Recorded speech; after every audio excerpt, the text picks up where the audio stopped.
Hay crímenes absolutamente gratuitos. Por ejemplo, en la batalla contra los madianitas, después veremos más adelante cómo es interesante, dramáticamente interesante ese hecho. En la batalla contra los madianitas lucharon contra Madián, siguiendo las órdenes de Yahvé dadas a Moisés. En esa batalla matan a todos los hombres. Cuando los comandantes de Moisés regresan de la batalla, él se indignó contra los comandantes del ejército que volvían de esta expedición de guerra, y Moisés les dice: ustedes dejaron a todas las mujeres vivas. Como quien dice, no recuerdan más las órdenes dadas, es exterminar a todos. Hagan lo siguiente: matar a todos los niños y maten a todas las mujeres que se acostaron con un hombre. Quítale a todas las niñas vírgenes para ustedes. Por tanto, Moisés aquí, siguiendo las órdenes de Yahvé, es una tragedia selectiva. Es decir, ordena que elijan las mujeres que tienen niños y que por tanto, y ordena que dejen vivas a las otras muchachas que sean vírgenes. Por lo tanto, esto significa que se ha perpetuado un feminicidio selectivo, un infanticidio selectivo, con agravante de crueldad. Es pensable, aplicando el principio de retroactividad previsto en Nuremberg, abrir un expediente contra Yahvé, instruir un proceso contra Yahvé, repito, en rebeldía. En este caso, los testimonios se repiten a lo largo de la historia o de los siglos. Son tan repetidos a lo largo de los siglos que, llegando a la época de Jesucristo, en el siglo I después de Cristo, un escritor judeo-romano, Giuseppe Flavio, ha recogido toda la Biblia.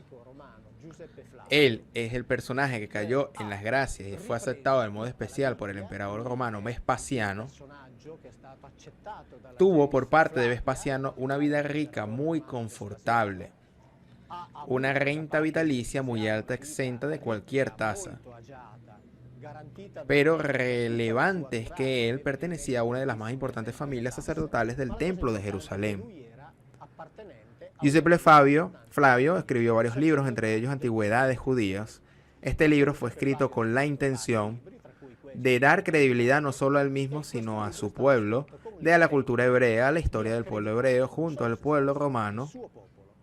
A él, al escribir ese libro, recoge toda la Biblia. Por lo tanto, nos encontramos muchos siglos después de los acontecimientos bíblicos, por lo tanto es una época de continuas repeticiones,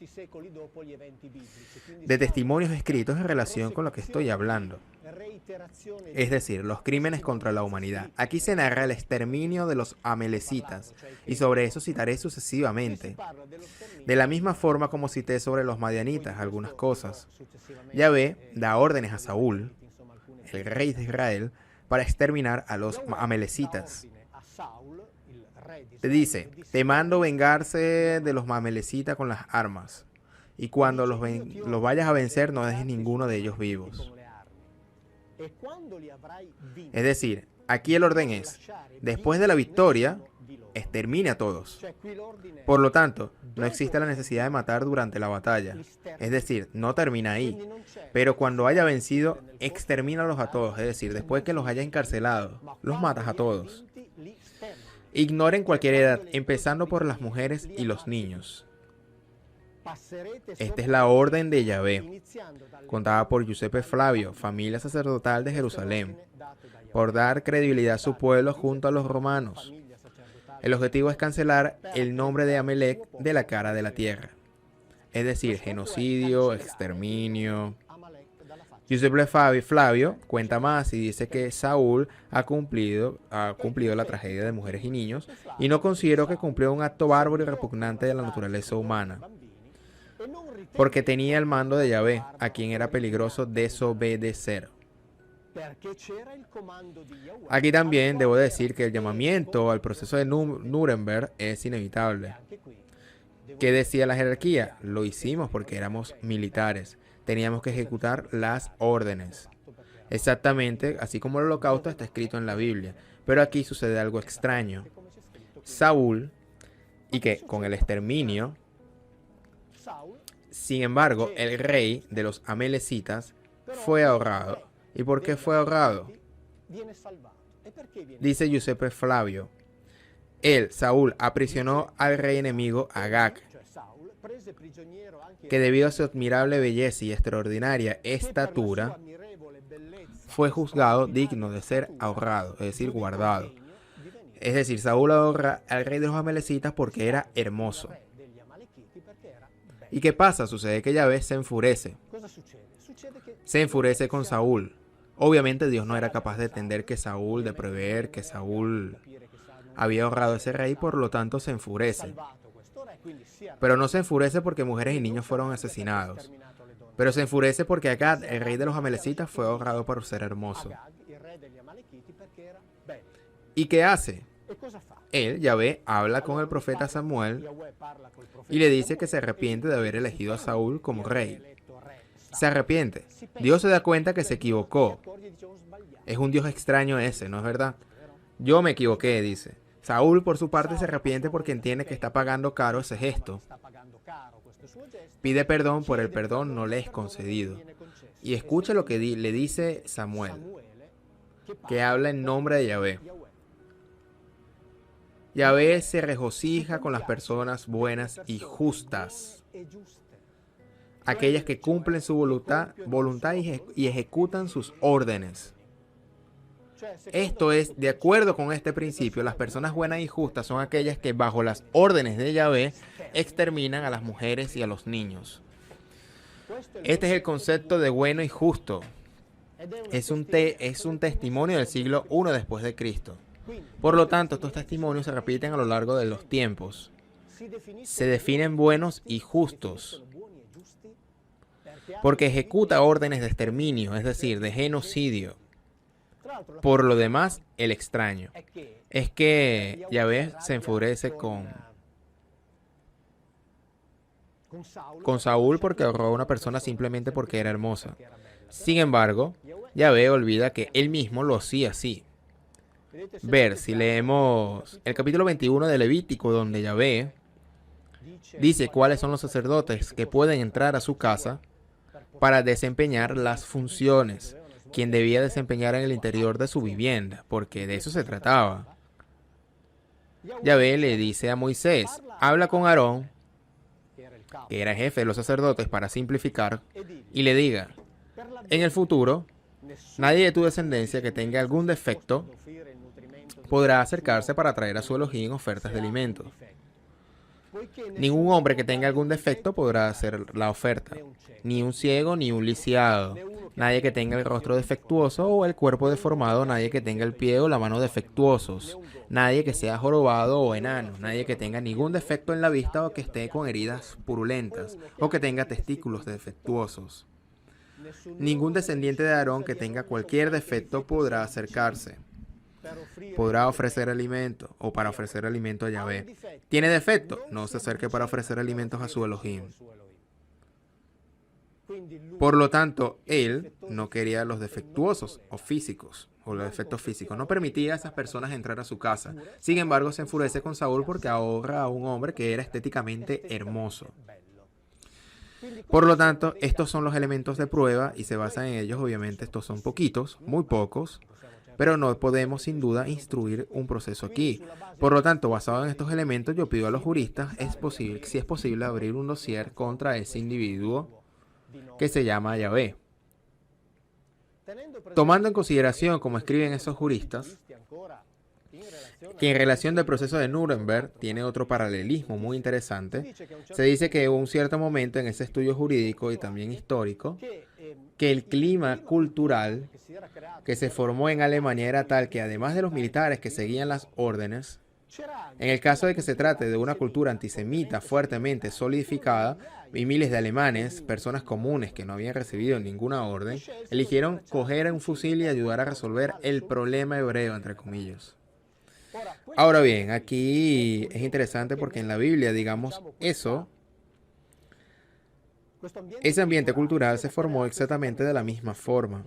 Tanto es así que en determinado momento los componentes de la tribu de Dan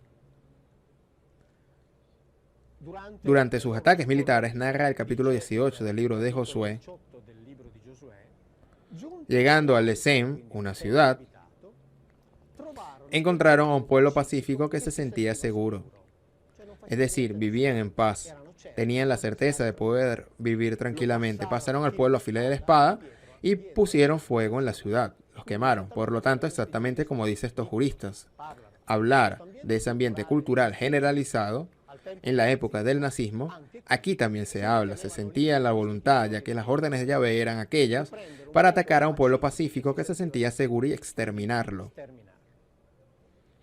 Por lo tanto, la pregunta ¿es posible, repito, abrir un expediente contra Yahvé en rebeldía, ya que sea en el caso, el que él sea Dios o el caso que sea uno de los tantos de los Elohim, de los cuales todos los textos antiguos narran tener vida muy, muy larga y no tenemos noticias sobre su muerte? Por lo tanto, es posible abrir un expediente e instruir en un proceso en rebeldía contra él. Mauro, bueno, era una consideración mía. Es decir, si no hubiese ocurrido esta manipulación de la Biblia, ¿qué otro escenario hubiera sido posible? ¿Qué habría podido ocurrir de otra manera?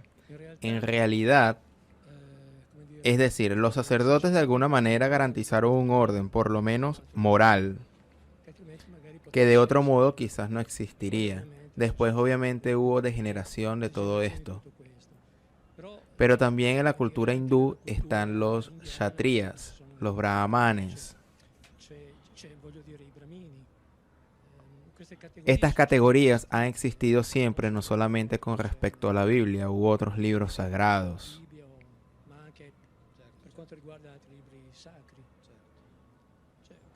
Bueno,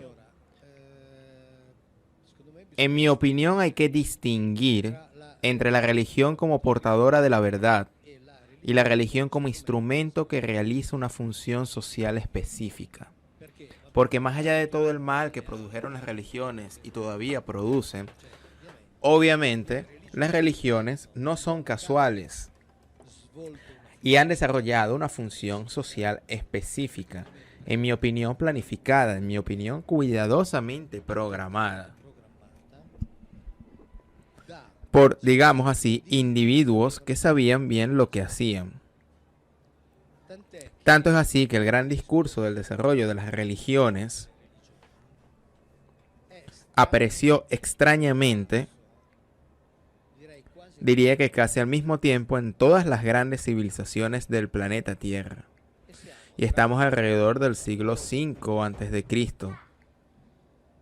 cuando en lo que respecta a la Biblia, y esto lo escriben los biblistas, digamos del Vaticano, para simplificar, lo escriben con absoluta tranquilidad, escriben que mientras antes en la Biblia encontrar un ejemplo espiritual es casi imposible,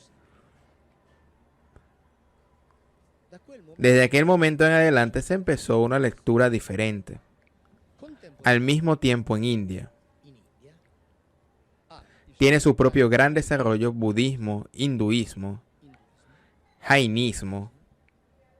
El jainismo aquí en Occidente se conoce poco porque digamos que no gusta mucho. Tiene un sistema de reencarnaciones que se parece al hinduista, pero mientras que en el hinduista hay al menos alguna posibilidad para el libre albedrío. En el sistema jainista no lo hay, por lo tanto no los importaron tanto, por así decirlo. Pero budismo, hinduismo y jainismo, aunque dicen tres cosas diferentes, aunque si después del budismo se hizo para nosotros los occidentales, lo convirtieron en una religión, algo que no es. Porque el budismo es una simple no, es decir, una compleja técnica de vida, que con la religión no tiene absolutamente nada que ver. Tanto es así que desde el punto de vista religioso hay que saber que ni siquiera habían pasado un año de que la Biblia tuvieron que convocar un concilio porque ya no estaban de acuerdo con nada de lo que Buda había dicho. Entonces, así que cuando decimos que la Iglesia tomó su decisión en el concilio de Nicea y después en el edicto de Tesalónica, de Teodosio, etcétera, de Teodosio, después de 3 siglos, pero en el caso de Buda ya no estaban de acuerdo un año después sobre las cosas. Tanto es así que si uno lee el budismo, digamos así en el sánscrito, al Buda le hacen decir unas cosas. En cambio, con respecto al budismo escrito en lengua palí, que es el más antiguo, se dicen cosas completamente diferentes. ¿Qué habrá dicho Buda? ¿Quién diablos lo sabe? Así como el actual responsable de los jesuitas dijo, en la época de Jesús no había grabadoras, así que nunca sabremos lo que dijo. Nunca sabremos lo que dijo. Decía, en Oriente Medio este discurso, en India, en China, al mismo tiempo en Lao Tse, Confucio, es decir, y desde ese momento parece diluirse o incluso desaparecer el contacto directo con los grandes jefes. Es decir, están los intermediarios, que son los llamados sacerdotes, que a través de esta nueva visión, definámosla genéricamente espiritual, crean un sistema de control que resultó ser el más eficaz en absoluto, al menos en la historia de la humanidad conocida.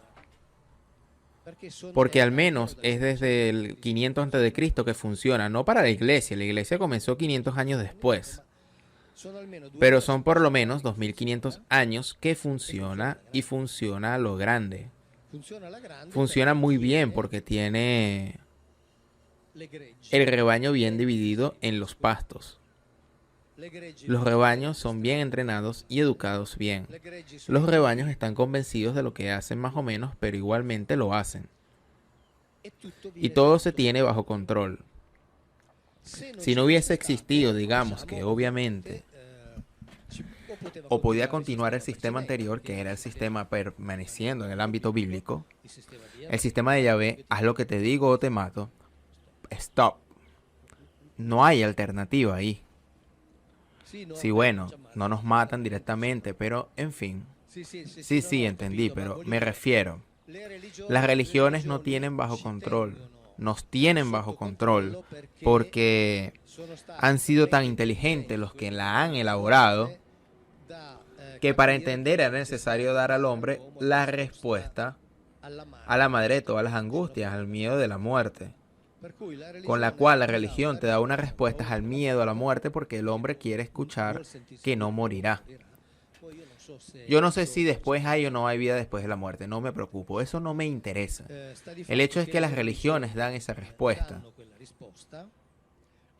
Entre otras cosas, la dan de una manera muy inteligente, también porque dicen que tienes que tener fe y fe es creer en algo que no se puede conocer.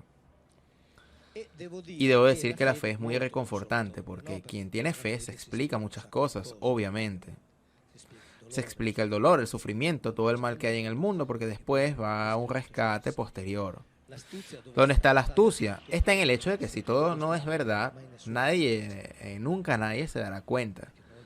Porque una vez muerto, no podrás decir, oh maldición, por 70 años creí que algo ahora y ahora esto no existe. No lo vas a hacer. Si existe, bien, nos las pillamos todos, fantástico. Y si no existe, no nos vamos a dar cuenta. Digamos que la proyectaron bien. El verdadero problema es que, en mi opinión, este sistema está caducando. Y por lo tanto, el problema real es entender que con qué los van a sustituir. Es decir, verdad, nuevos indicios de una nueva religión laica ya existen, que tiene sus dogmas. Por ejemplo, uno de los dogmas es la democracia, en el cual debemos de creer que como si fuese algo absoluto, exactamente como los dogmas de la iglesia, cuando es suficiente observar alrededor para entender que la democracia no existe, y se habla tanto de ella porque no existe. Porque si existiese, no se hablaría tanto de ella. El otro dogma, por ejemplo, difundido en todo el mundo es el libre mercado, que eso tampoco existe. Simplemente, o existe, no existe, pero son dogmas en los cuales debemos creer porque a través de ellos nos dicen que somos hombres libres. Porque vivís en democracia, por lo tanto debes decir lo que quieras. Mientras tanto, como decía Voltaire, yo aconsejaría, Voltaire decía, para saber quién gobierna sobre ti, simplemente encuentran quien no estás autorizado a criticar. Atención, a nuestros gobiernos los podemos criticar cuando queramos. A fin de cuentas, no son ellos quienes nos gobiernan. Os lo digo con el micrófono apagado. Entonces, ¿qué sucederá después? Porque esto ya sucedió y estamos dentro de estos recintos y nos educan. Dentro de estos recintos En la conferencia que hice en Francia de un ejemplo muy simple, pero dije que nací algún kilómetro más allá con respecto a vosotros. Fui educado y entrenado a sentir cierta emoción cuando veo ondear el trozo de tela blanco, rojo y verde. Vosotros como habéis nacido algún kilómetro, yo como vivo en Avigliania, vosotros que nacisteis en algún kilómetro más allá, estaba en Francia, yo en Italia. Os educaron a sentir exactamente la misma emoción cuando veis ondear el trozo de blanco, rojo y azul de tela. Pero nuestro ADN es igual. Si el vientre que me ha traído, en lugar de dejarme salir de allá, me hubiese sido traído 20 kilómetros más acá, yo ahora con mi propio ADN sentiría la misma emoción por el mismo tela, con la tela blanca, roja y azul, y del blanco, rojo y verde no me importaría nada. ¿Esto qué es? Adiestramiento. En el momento en que naces se te dice, tú eres italiano. Pero tú cuando naces no eres nada. Tú tienes otro idioma, tienes esta historia, tienes estas costumbres, tienes estas tradiciones. Debes respetar estos valores. Si naces después de una línea que sobre la tierra no existe, te dicen, eres francés. Tú tienes este idioma, y esto es así. No nacemos ni italianos, ni franceses, ni nada. Somos animalitos, somos parte. Somos parte también de la cadena alimentaria.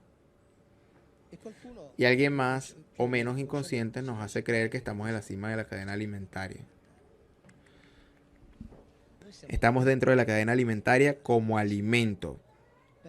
Porque si no nos defendemos, cuando Dios nos hizo, debería pedir disculpas. Es decir, sí, hice esta cadena alimentaria, que entre otras cosas es algo que de una monstruosidad increíble, porque millones sin contar a los seres humanos, millones de individuos para vivir tienen que producir atroces sufrimientos y muerte a millones de otros individuos. Un Dios omnipotente basta que hiciese seres que meten un dedo en la tierra y saquen la energía. Y no habría necesidad de hacer nada más. Sin embargo, no, se ve un poquito les gusta ver al león que corre tras la gacela, ver si la caza, ver si la caza, si tiene miedo, etcétera, etcétera, etcétera. Pero nosotros estamos dentro de esta cadena alimentaria. Si agarramos un bebé nuestro y lo ponemos en el suelo, las hormigas se los comen vivo. No porque sea un humano se le respeta, es que lo van a comer vivo. O llega el azor, lo agarra y se lo lleva al nido y se lo come vivo. Estamos dentro de la cadena alimentaria como todos los demás animales. No hay ninguna diferencia. No hay ninguna diferencia y son observaciones banales. No se necesita ser sabio, es suficiente con mirar alrededor. Entonces lo que ha sido y lo que ha funcionado, y en mi opinión el verdadero problema es lo que vendrá después, porque tengo algún temor sobre lo que vendrá después. En fin, eso yo no lo sé. La información que acabas de escuchar es difícil de asimilar, porque estamos tan acostumbrados a recibir solamente un tipo de información, la religiosa sobre todo, viniendo del cristianismo o incluso del judaísmo. La idea de compartir todos estos contenidos no es hacer una contracorriente o armar una nueva religión o crear un nuevo dogma de fe. La idea es recuperar el criterio propio, recuperar la capacidad de analizar qué es lo que nos están diciendo. ¿Realmente eso que nos están diciendo es cierto? ¿Hasta qué punto? ¿De dónde sale el origen de todas esas escrituras o de todas esas enseñanzas que se dan como una verdad sin cuestionarla? Esa es más o menos como la misión de este canal, de poder de alguna forma u otra proporcionar la mayor cantidad de fuentes posibles, ya sea viniendo de la misma Biblia, estudios sobre ella, fuentes como estudiosos de la talla de Mauro Biglino, César Silva, Mario Sabán, Antonio Piñero, académicos que no solamente se quedan desde el punto de vista de la fe, sino también van un poquito más allá y nos proporcionan desde sus puntos de vista más herramientas para poder abarcar y comprender todo lo que tiene que ver con el mundo espiritual y lo que lo conforma. Es por ello que no solamente me quiero encargar en este canal de la parte literal, como ya hemos visto con Mauro Biglino, sino también hay otra vertiente que es el cuarto nivel de interpretación, que sería el SOT, el secreto, que sería la parte más reflexiva, la parte más interna, cómo ese texto se puede introducir en nuestra propia vida para que sea replicado en acciones, se materialice en hechos propios y no solamente quede en un mero análisis mental de lo que es y de lo que no es, sino que realmente ese texto que nos proporciona a nivel espiritual. Es por ello que a continuación te quiero compartir una pequeña reflexión, una pequeña enseñanza que pertenece más a la reflexión, a la parte más interpretativa, a la parte más simbólica. Y para que me dejes en los comentarios qué opinas sobre la reflexión que te voy a dejar a continuación en este video. Disfruta de dicha reflexión. No hay en el mundo cosa que haya separado más a los seres humanos y que los haya hecho pelear y odiarse tanto como lo son las religiones. Aunque los líderes de las diversas religiones se jactan de que lo que todas ellas predican en el fondo es el amor y la justicia, y por lo tanto contribuyen a la unidad del género humano, los hechos a lo largo de los siglos nos dicen todo lo contrario. La historia está tejida de guerras ocasionadas pura y simplemente por la religión. Además predican el amor y la justicia cada uno a su manera. Los predican rodeados de una serie de circunstancias diferentes que impiden que ese amor y esa justicia se extiendan a todos los hombres. Las religiones son creencias y ritos idealizados por ciertos individuos que oyeron o creyeron que oían voces del más allá, que les dictaban lo que los hombres tenían que hacer para salvarse, entre comillas. Todas las religiones, sin excepción, provienen de apariciones de entidades celestiales de las que alguien fue testigo. Es decir, las religiones no provienen del hombre, sino de fuera del hombre, de algo o de alguien que se la impuso al hombre haciéndole creer cosas y practicar ritos que en muchas ocasiones van en contra de un elemental sentido del común. Y el vidente fundador, como un niño, creyó las tonterías que le dictaron y organizó toda su vida y la de sus seguidores en función de estos mandamientos venidos de un más allá nebuloso.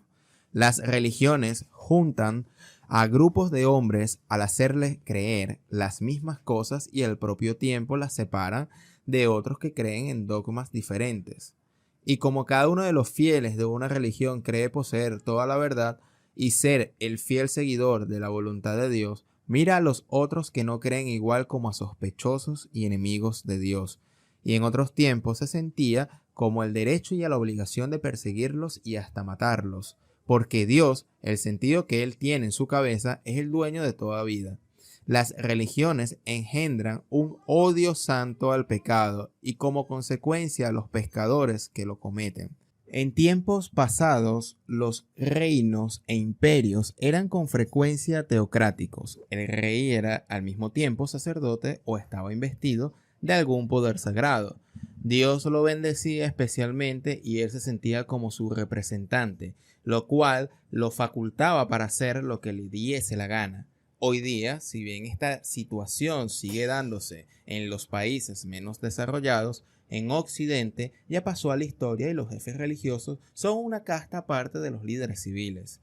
Estos siguen todavía mostrando cierto respeto farisaico hacia los jerarcas religiosos, pero en el fondo lo único que les interesa es que no inciten a sus fieles contra las medidas de gobierno. Los líderes religiosos de Occidente ya no pretenden directamente gobernar a sus feligreses, pero dictándoles pautas para vivir conforme a los mandamientos de Dios, les gobiernan las vidas de una manera más profunda de los que hacen los gobernantes civiles. Estos se quedan en lo extenso de la costumbre, mientras que aquellos van al fondo de la conciencia. En los países subdesarrollados, la fuerza que tienen los líderes religiosos es enorme y funesta, sin armas y sin dinero, basándose únicamente en amenazas y promesas referentes a la otra vida. Tienen un poder total sobre la vida de las pobres gentes. En gran parte del subdesarrollo de esos países y su falta de progreso se debe precisamente a los mandamientos de sus respectivas religiones que no les deja usar su mente con libertad. Y en muchas ocasiones las religiones predicadoras de la paz son precisamente las causantes de que ya no la haya. El infierno, que es en la actualidad el Oriente Medio, es la prueba mayor de lo que estoy diciendo. Salvador Freixedo, Granja Humana.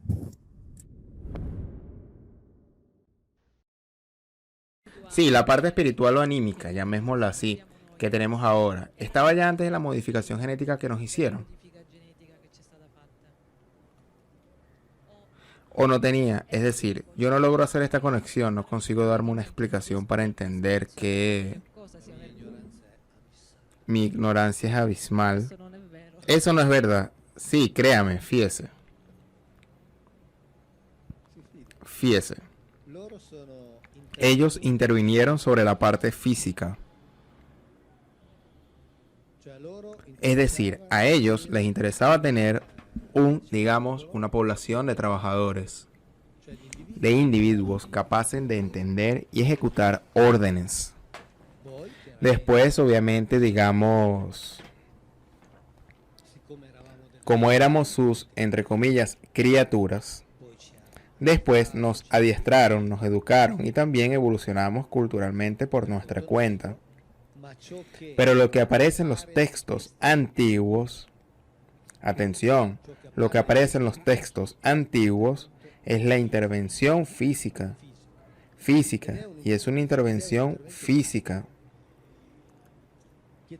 que entre otras cosas, si se acepta al menos al nivel de hipótesis, explicaría toda una serie de cosas que la ciencia actual, por más que sean las declaraciones del principio que hacen, la ciencia actual no es capaz de explicar. No solo no es capaz de explicar, sino que dice claramente que el darwinismo no la explica. Hay libros escritos en los últimos 10 años donde se equivocó Darwin. Hay un libro mira,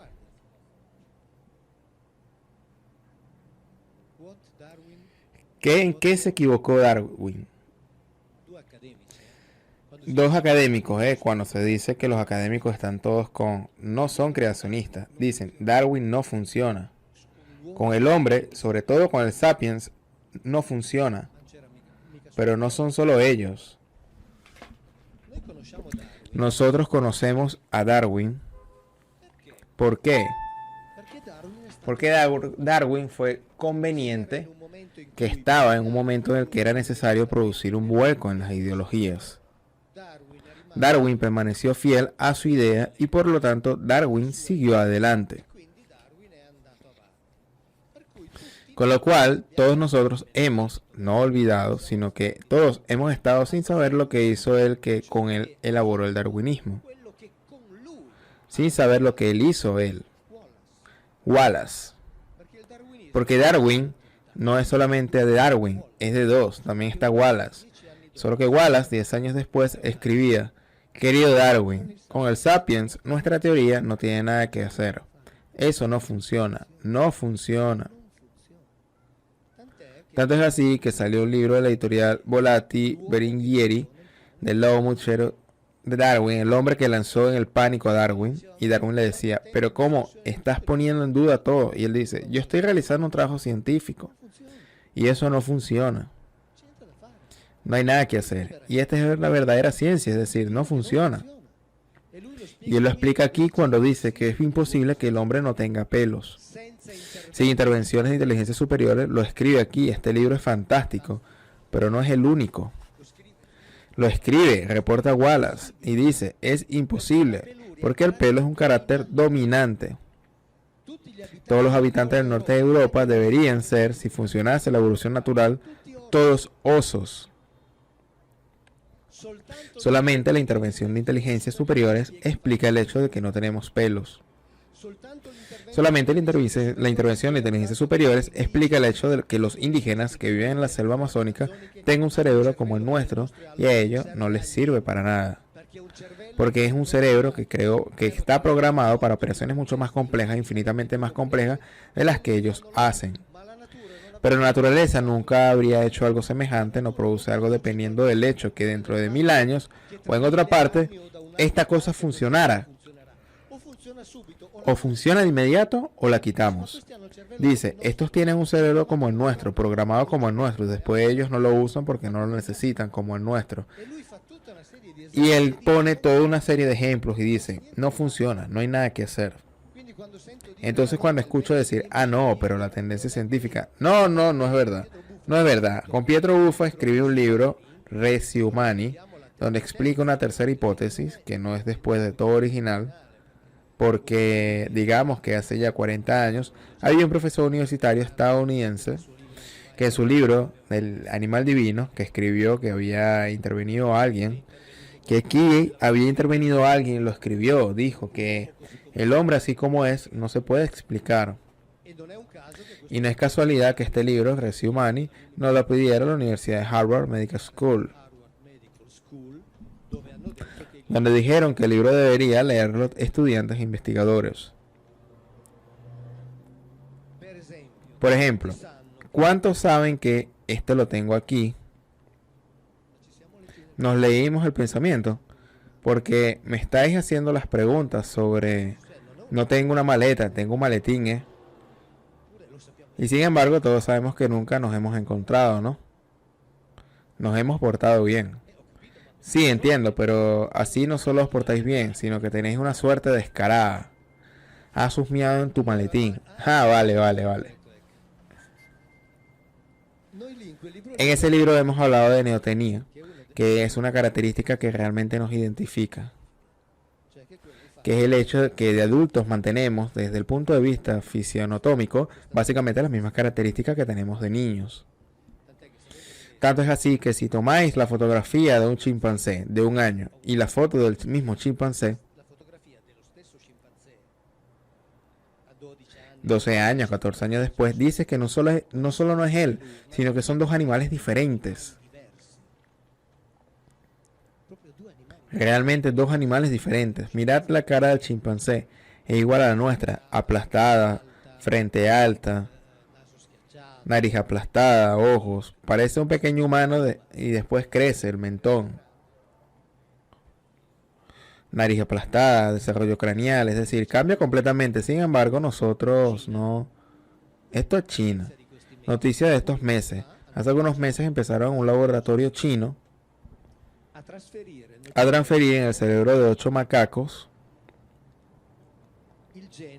un gen que se llama MCPH1, que es el gen que regula una parte del desarrollo del cerebro, es decir, convierte el cerebro en neotécnico, lo que significa que han empezado a humanizar desde el punto de vista del cerebro a los macacos. Es el primer paso.